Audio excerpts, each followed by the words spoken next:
Hello, my name's Gary Lait.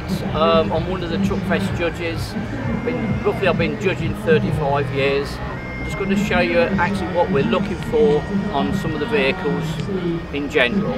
So if I start on the front of the truck, basically we've got to check to make sure the operator's licence is in date before we go any further, and it's got an operator's licence in the window, otherwise we can't do it.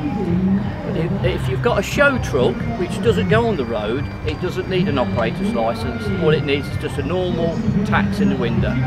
Right, so what I'm going to do at the front of the truck, I'm looking for stone chips and any dirt inside the wing deflectors. Just as you can see, my hands are nice and clean. Make sure I've got no cracks on the windscreen and nothing in the swipe of the wiper blades. So as you can see, the truck is nice and clean.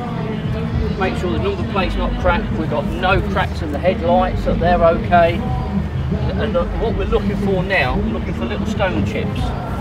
You go around the front wheel because it's a common fault with the front of a truck with all your stone marks.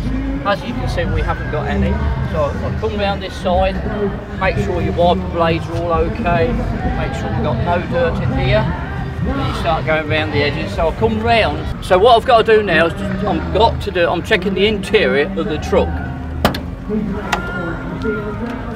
First thing is make sure the steps are nice and clean, and round where the door pillar is, where it catches a lot of drivers they don't clean inside where the door hinges are. Then you go inside the cab.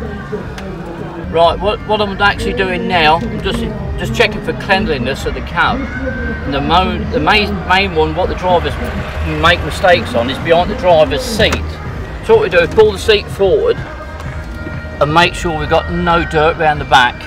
Just rub your fingers around certain little parts of the truck, but as you can see, my hands are clean anyway. And another good one to catch the drivers out is the sun visor, because they'll spend all weekend cleaning the cab interior, the dash, all the light switches, the mats and everything. They forget about pulling the sun visor down. Pull the sun visor down. If you go like general, this is spotless. As you can see, he's already done that. But 70% of them don't clean that, and that's where it catches them out. This is top-notch truck, very good. Interior, 9 out of 10. Cannot go wrong.